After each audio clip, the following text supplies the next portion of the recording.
आपने डायमंड बनना है तो आपका विजन क्लियर होना चाहिए। विजन किसे कहते हैं? भविष्य में जो होने वाला है उसको महसूस करना, उसको विजन कहते हैं। हाँ जी सर, आगे बढ़िए, फटाफट बढ़ेंगे आगे। विजन का एक एग्जांपल मैं देना चाहता हूं, आगे बढ़ेंगे, आगे बढ़ेंगे। यस, इस दुनिया में सबसे कम पैसा वो व्यक्ति कमाता है जिसको हर रोज काम करने के बाद में दिहाड़ी चाहिए। हेलो, क्योंकि उसका विजन बस इतना है कि काम करने के बाद में पैसा कब चाहिए? शाम को चाहिए। अगर आप बोलेंगे 1 महीने बाद मिल जाएगा, ज्यादा देंगे, तो दिहाड़ी वाले लोग 1 महीने का इंतजार करेंगे क्या? नहीं करेंगे।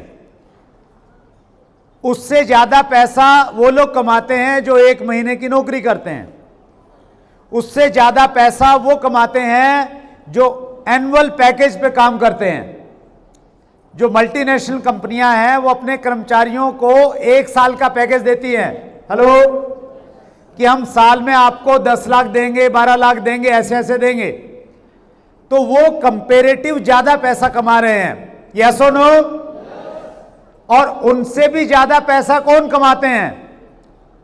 वो लोग कमाते हैं जो बिजनेस करते हैं, 2 से 3 साल का विजन रखते हैं। एक नई फैक्ट्री लगाएंगे, मशीनें लाएंगे, कच्चा माल खरीदेंगे, फिर पक्का माल बनाएंगे, फिर उसकी मार्केटिंग करेंगे, फिर सामान बिकेगा, फिर पैसा आएगा।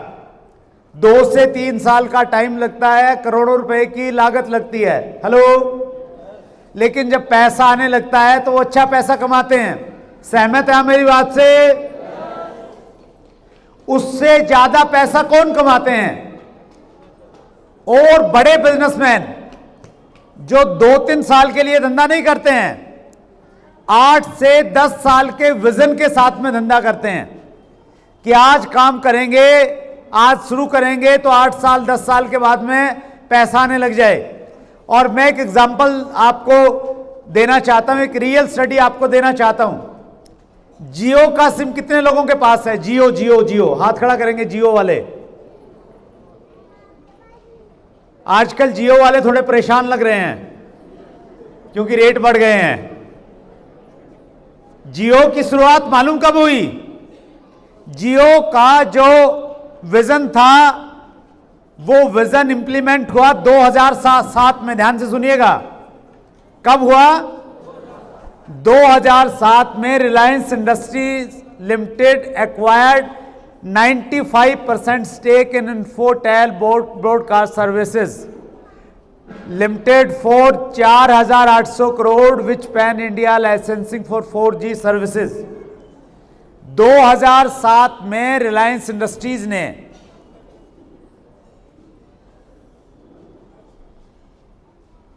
क्या खरीदा? उसने लाइसेंस खरीदा 4G सर्विस का। कितने पैसे दिए? 4,800 करोड़ रुपए देके लाइसेंस खरीदा। कब खरीदा? 2007 में। और उसके बाद में आगे चलेंगे सर। ये लाइसेंस खरीदा, कुछ प्लानिंग की। 2013 से 2015 तक उन्होंने क्या किया? Jio build its infra, laid down fiber optical cables across the country, established partnership with various technology providers and conducted extensive testing of its services। 2007 में लाइसेंस लिया, फिर प्लानिंग की, और 2013 से 2015 में पूरे देश में रोड के साथ साथ किनारे किनारे जगह खोद के उसमें तारें डाली, फाइबर ऑप्टिकल बिछाना शुरू किया। राइट? कितने साल लग गए? शुरू कब किया था? 2007 में, और अभी आ गया 2015। कितने साल हो गए? 8 साल। 8 साल में जियो को कोई पैसा मिला क्या? हर साल खर्च करते जा रही है। 2016 Jio officially launch its service to the public with an unpredicted offer. एक ऐसा ऑफर जो कभी ने सोचा नहीं था किसी ने भी। ऐसे ऑफर के साथ उन्होंने जियो लॉन्च किया free voice calls and unlimited data until December 2016, later extended until March 2017 under the Happy New Year offer। 2016 में जियो लॉन्च हुआ और इस ऑफर के साथ में लॉन्च हुआ कि अगर आप जियो का कनेक्शन लेंगे तो आपको डाटा फ्री मिलेगा, जब डाटा बहुत महंगा था, राइट। इस ऑफर के साथ में 2016 में लॉन्च हुआ और उसके बाद में 2017 में मालूम क्या हुआ? By offering free service initially Jio quickly assumed a large customer base by the end of 2016 Jio had over 72 million subscriber which grew to over 100 million by फरवरी 2017। फरवरी 2017 तक जियो के पास में 100 मिलियन सब्सक्राइबर हो गए थे। शुरुआत कब की थी? 2017-2007 में। अब कौन सा साल आ गया है? कितने साल हो गए हैं? लेकिन 10 सालों में जियो ने फूटी कोटी नहीं कमाई है। अगर इन 10 सालों में आप जियो की इन्वेस्टमेंट और जियो का खर्च आप देखेंगे, वो हजारों करोड़ का हो गया है। हेलो, अभी तक पैसा नहीं आया है। इनकी हालत वैसी है जैसे ओपनर, रीगल, रनर, विनर हैं। हेलो, किसी को 6 महीने हो गए, किसी को 2 साल हो गए, किसी को 3 साल हो गए, लेकिन अभी आने की शुरुआत नहीं हुई है। लेकिन अगर आपके पास में विजन है, अगर आपके पास में विजुअलाइजेशन पावर है, तो फिर आपके साथ में जियो की तरह होगा। 2017 के बाद में, पिछली स्लाइड पे जाएंगे, 2017 के बाद में जियो ने खूब सारा पैसा कमाना शुरू कर दिया है और आज इंडिया की नंबर 1 टेलीकम्युनिकेशन कंपनी बन गई है, प्रॉफिट में जा रही है। हेलो, तो जियो की इस केस स्टडी से हमें क्या सीखना है? हमें ये सीखना है कि काम ऐसा करना है जिसके करने से आज पैसा नहीं आए तो कोई बात नहीं, हेलो, लेकिन जब आए तो ऐसा आए कि आपके आसपास में, आजू बाजू में, आपके नजदीक में कोई आपके कंपटीशन में नहीं रहे, राइट। और डायरेक्ट सेलिंग उन्हीं लोगों के लिए बना है जो विजनरी हैं। आरसीएम उनके लिए नहीं है जो ज्वाइन होते हैं, 2000 रुपए का सामान खरीदते हैं और ये उम्मीद करते हैं कि 2500 अकाउंट में आ जाए। हेलो, सामान 2000 का खरीदा, उम्मीद ये कि 2500 तो मिलना ही चाहिए। ऐसे लोगों के लिए आरसीएम बना है क्या? आरसीएम उनके लिए भी नहीं बना है जो 2, 4, 6, 8 महीने काम करके ये सोचें कि मुझे 50,000 तो आना ही चाहिए। आरसीएम उनके लिए बना है जो आज मेहनत कर रहे हैं, सीख रहे हैं, नेटवर्क बिल्ड कर रहे हैं, टीम को सिखा रहे हैं, उनका ख्याल रख रहे हैं और ये सोच रहे हैं कि जिस दिन आएगा उस दिन सारी कमी पूरी हो जाएगी और जिस दिन आरसीएम की बड़ी इनकम आना स्टार्ट हो जाएगी, सारी कंगाली मिट जाएगी जो इस विजन के साथ में काम कर रहे हैं, राइट। आगे बढ़ते हैं, हम थोड़ा फास्ट चलते हैं और फास्ट चलेंगे हम लोग। हमारे देश में डायरेक्ट सेलिंग का बहुत बड़ा फ्यूचर है, बड़ी संभावनाएं हैं, उस पर मैं नहीं जा रहा हूं, आगे चलेंगे और चलेंगे थोड़ा, यस, और चलेंगे। बहुत बड़ी इंडस्ट्री है। देखिए, यहां मैं रोकना चाहूंगा, थोड़ा सा जो पढ़े लिखे से लोग हैं उनका विशेष ध्यान आकर्षित करना चाहता हूं। WFDSA, world federation direct selling association, एक दुनिया की सबसे प्रतिष्ठित विश्वसनीय संस्था है। इसने 2013 के आंकड़े बताए हैं। ये आंकड़े अभी 31 मई 2025 को लॉन्च हुए हैं। इन आंकड़ों के अनुसार, आगे वाली स्लाइड में देखेंगे हम, और आगे वाली स्लाइड में देखेंगे, देखिए इस आंकड़ों के अनुसार दुनिया में सबसे ज्यादा कारोबार अमेरिका कर रहा है। कौन कर रहा है? पहले नंबर पे है डायरेक्ट सेलिंग में, लगभग 36,000 बिलियन डॉलर का कारोबार अमेरिका ने किया। और इस सूची में आप देखेंगे दूसरा नंबर जर्मनी का है, तीसरा कोरिया का है, चौथा चाइना का है, और नीचे आते आते 11वें नंबर पे आपको इंडिया दिखाई देगा। कौन से नंबर पे है? और 11वें नंबर पे हमारा कारोबार है मात्र 3,435 मिलियन डॉलर का। यानी अमेरिका से हम बहुत कम कर रहे हैं। जनसंख्या में अगर हम लोग देखें, हमारी जनसंख्या अमेरिका से 4 गुना ज्यादा है। ये 4 उंगली कीजिए, कितने गुना ज्यादा है? 4 गुना ज्यादा है अमेरिका हमारे से। सॉरी, हम हैं अमेरिका से जनसंख्या में ज्यादा, और हमारे से अमेरिका कितने गुना ज्यादा कर रहा है? वो 36,000 कर रहा है, हमारा 3,400 है। 10 गुना ज्यादा कारोबार कर रहा है। समझ पा रहे हैं आप? आंकड़े ये बताते हैं। इन आंकड़ों में एक चीज और दी हुई है, अगर आप उसको समझ पाए। 3-year compounded annual percentage change, पिछले 3 सालों में कौन से देश ने कितनी प्रगति की है या कौन कितना नीचे आया है। तो इस सूची में आप देखिएगा अमेरिका भी प्रगति नहीं कर रहा है, कुछ वजह से वो माइनस में गया है।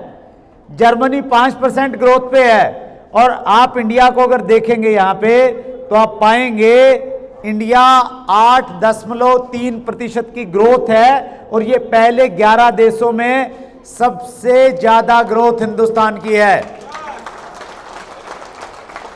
और इसी स्पीड के साथ अगर हम बढ़ते रहे तो 2050 के लगभग, ध्यान से सुनिएगा, इंडिया अभी 11वें नंबर पे है, उस समय हम पहले नंबर पे बन जाएंगे, और हमारा टर्नओवर जो अभी 3,000 है ये 1,00,000 मिलियन डॉलर से पार कर जाएगा। राइट, आगे बढ़ेंगे, थोड़ा और फास्ट स्पीड के साथ में जाएंगे। राइट, और आगे बढ़ेंगे, और आगे बढ़ेंगे। राइट, पीछे चलेंगे, पीछे वाली स्लाइड में चलेंगे। अमेरिका में डायरेक्ट सेलिंग को पहले बड़ा चैलेंज फेस करना पड़ा। हमारे देश में भी वैसी स्थितियां थी। हेलो, थोड़ी एक और पीछे चलेंगे, एक स्लाइड में पीछे। ये नहीं, इसके बाद में, या बस यहीं पे, ये माइलस्टोन ऑफ डायरेक्ट सेलिंग यहां कुछ दिए गए हैं, संक्षेप में बताता हूं मैं। 1883 में डायरेक्ट सेलिंग की शुरुआत दुनिया में जर्मनी में कंपनी से हुई। फिर 1885 में दूसरी कंपनी आई, 1945 में अमेरिका में फिर एक कंपनी आई, 1959 में फिर एमवे स्टार्ट हुआ, 1970 से 1990 ये दुनिया में फैला, 1990 से 2000 तक और ज़्यादा ग्लोबलाइजेशन हुआ। 1990 के बाद में ये हिंदुस्तान में आया। कब आया? 1990 के बाद में। आगे बढ़ते हैं सर। 1990 के बाद में आने के बाद में हमने 2011 से 2016 तक कुछ चैलेंज फेस किए। इसके कुछ फोटोग्राफ हैं जब हमने बहुत सारे आंदोलन किए, बहुत सारे धरने प्रदर्शन किए, और हमारी एक डिमांड थी सरकार से कि डायरेक्ट सेलिंग के ऊपर में गाइडलाइन आए, और फाइनली हमारी जीत हुई एक प्रकार से। 9 सितंबर 2016 को भारत सरकार ने डायरेक्ट सेलिंग के ऊपर में गाइडलाइन जारी कर दी। उसके आगे फिर हम लोग आगे बढ़े। आगे बढ़िए सर।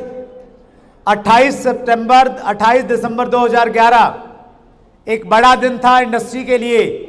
भारत सरकार ने डायरेक्ट सेलिंग के ऊपर में एक कानून लेके आई जिसे हम कहते हैं डायरेक्ट सेलिंग रूल्स 2021। उसके बाद में फिर हम आगे बढ़े, और आगे बढ़ने के बाद में 21 जून 2023 को जो हमारे रूल्स आए थे उसमें एक डेफिनेशन नहीं थी, वो डेफिनेशन हमारे रूल्स में शामिल हो गई, और एक प्रकार से हमें लीगली हम और ज़्यादा स्ट्रोंग हो गए। और अब क्या स्थिति है? अब इस समय विश्वविद्यालयों में डायरेक्ट सेलिंग पढ़ाई जा रही है। आपके नज़दीक में हिमाचल प्रदेश है। हिमाचल प्रदेश की सोलनी यूनिवर्सिटी में, पिछली स्लाइड, डायरेक्ट सेलिंग के ऊपर में एमबीए और बीबीए की जा रही है। हेलो। और इतना ही नहीं, डायरेक्ट सेलिंग के में जो लोग काम करते हैं उनको विश्वविद्यालय हर साल अवार्ड देता है। प्रतिष्ठित अवार्ड है ये डायरेक्ट सेलिंग इंडस्ट्री का सबसे बड़ा। इस अवार्ड का नाम है गोल्डन रुद्राक्ष अवार्ड। और पहले दिखाइए, सबसे पहले साल ये अवार्ड 5-6 लोगों को मिला। इसमें एक हेम पांडे सर थे, एक ये मैडम थी, और एक यहाँ पे आपको डॉक्टर सुरेंद्र वत्स भी दिखाई दे रहे हैं। तो आई वॉज लकी इनफ कि पहले साल में ही मुझे अवार्ड मिला। दूसरे साल ये अवार्ड मिले जिसमें हम सबके प्रेरणा स्रोत आदरणीय टीसी छावड़ा जी को इस अवार्ड से सम्मानित किया गया। और अभी इस साल तीसरा अवार्ड था। इस साल में हर्षवर्धन जैन, एक मिस्टर वासु पिल्लई हैं दुबई से, और तीसरे थे जाकिर हुसैन जी जिन्होंने डायरेक्ट सेलिंग की गाइडलाइन में बड़ा रोल प्ले किया। इस साल इन लोगों को ये गोल्डन रुद्राक्ष अवार्ड से सम्मानित किया गया है। सतीश पंडित जी ये कहते थे कि आरसीएम का सफर 3 पैंट 3 शर्ट से शुरू होता है। हेलो। आरसीएम का ये सफर कुछ लोगों का सिर्फ घर तक जाता है और घर जाने के बाद वो आरसीएम को छोड़ देते हैं। कुछ लोगों का ये सफर सिर्फ 4-6 लोगों तक जाता है। 4-6 लोगों के मना करने के बाद वो आरसीएम का सफर छोड़ देते हैं। कुछ लोगों का ये सफर 50-100 लोगों तक जाता है, और कुछ लोगों का ये सफर इतना लंबा बनता है कि ये सफर उनको राष्ट्रपति भवन तक लेके जाएगा। और हमारा ये सफर विश्वविद्यालय तक पहुंच गया है। हेलो। हम विजन की बात कर रहे हैं। आने वाले समय में आरसीएम में काम करने वाले लोगों की पहचान देहरादून में नहीं अपितु राष्ट्रपति भवन में भी होगी।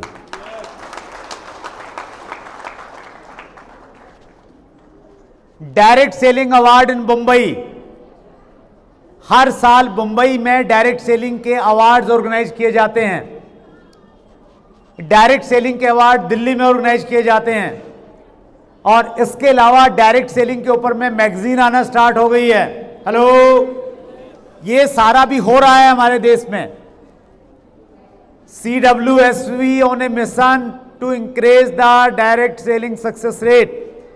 Chat with Surendra Vats direct selling industry को समर्पित एक चैनल है जो इंडस्ट्री के सक्सेस रेट को बढ़ाने में काम कर रहा है।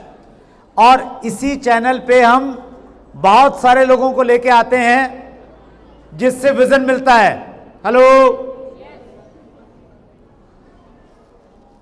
और हमने CWSV के बैनर तले एक नया काम और शुरू किया, डायरेक्ट सेलिंग मैराथन। हमने अभी दिल्ली में किया था 9 सितंबर को। कुछ लोग थे हमारे बीच में उत्तराखंड से, एक बार खड़े हो जाएंगे आप अपनी जगह। अनिल कुड़ियाल जी थे, सुदेश धीमान जी थे, और कुछ साथी थे। एक बार जोरदार तालियां इनके लिए। विश्व की पहली डायरेक्ट सेलिंग मैराथन हम लोगों ने दिल्ली में की है। हेलो। अगले साल आप शामिल होना चाहते हैं? कितने लोग शामिल होना चाहते हैं? 2025 में 7 सितंबर को हम अगली डायरेक्ट सेलिंग मैराथन का आयोजन कर रहे हैं। आप उसमें आइए, शामिल होइए, शरीक होइए।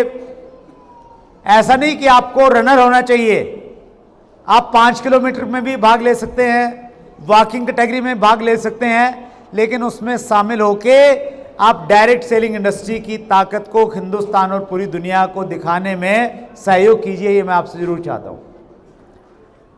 ये एसबीआई का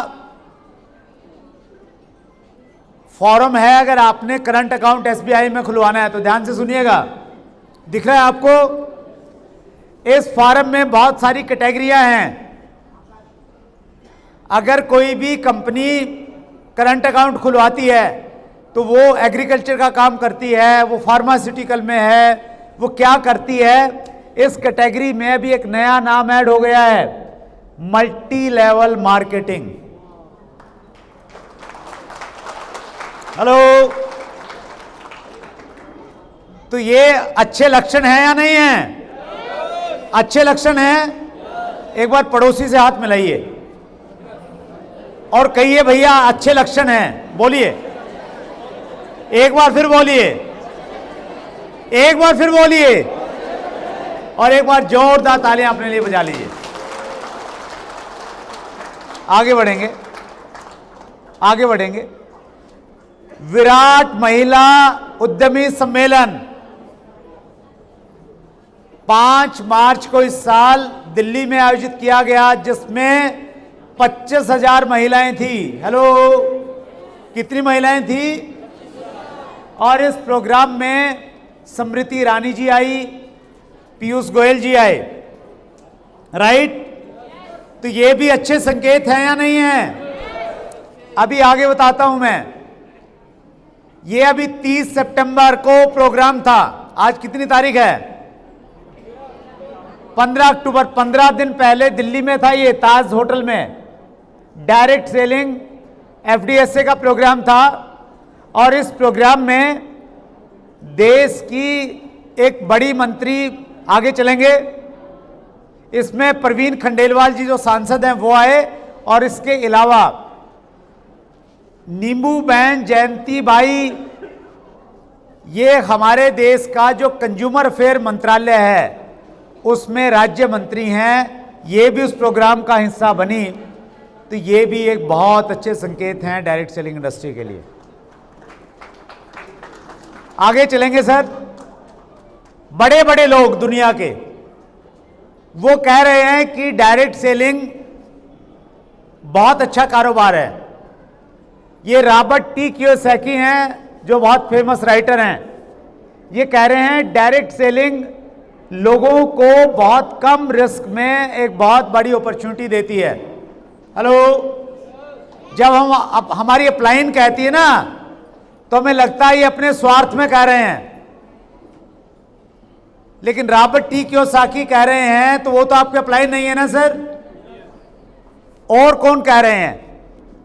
और आगे ये स्टीफन आर कवी हैं, इनकी एक किताब अति प्रभावशाली लोगों की 7 आदतें, 7 habits of highly effective people, पूरी दुनिया में फेमस है।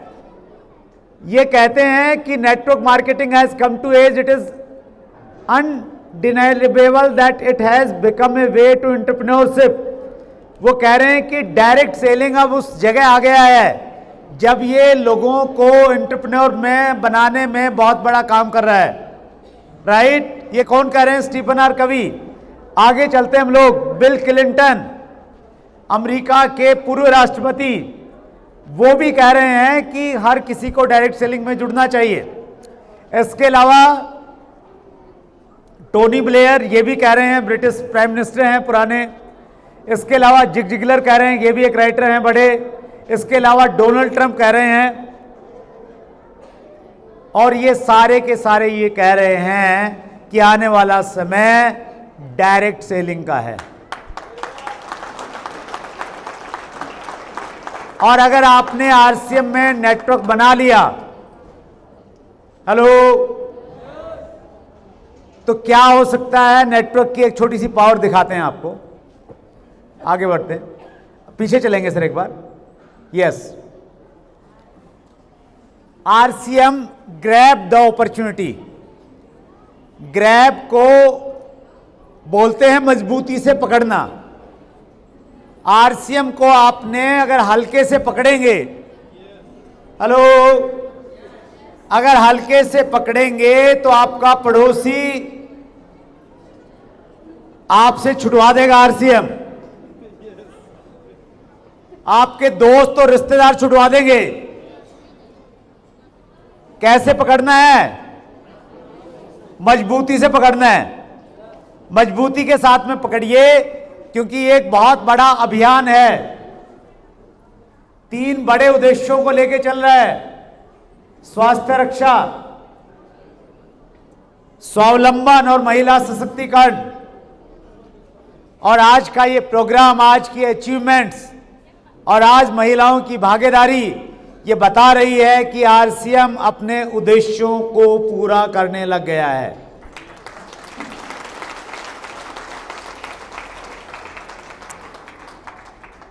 हर रोज सुबह 6:30 बजे आदरणीय टीसी छावड़ा सर हमारे बीच में उपस्थित होते हैं। आप YouTube के चैनल पे आरसीएम ऑफिशियल पे आप जुड़िए, हर रोज उनसे सीखिए कि किस प्रकार आप अपनी जिंदगी में आगे बढ़ सकते हैं। आज मॉर्निंग सेशन में टीसी सर हमें बता रहे थे कि आपका काम ज्यादा मायने नहीं रखता है, आपके भाव ज्यादा मायने रखते हैं। हेलो, कर्म ज्यादा मायने नहीं रखता, कर्ता ज्यादा मायने रखता है। तो इस प्रकार की एजुकेशन आपको हर रोज सुबह मिल सकती है। अब बड़ा इंपॉर्टेंट पॉइंट आता है कि डायरेक्ट सेलिंग में आरसीएम क्यों करना चाहिए। कितने लोग इसका जवाब चाहते हैं? चाहते हैं?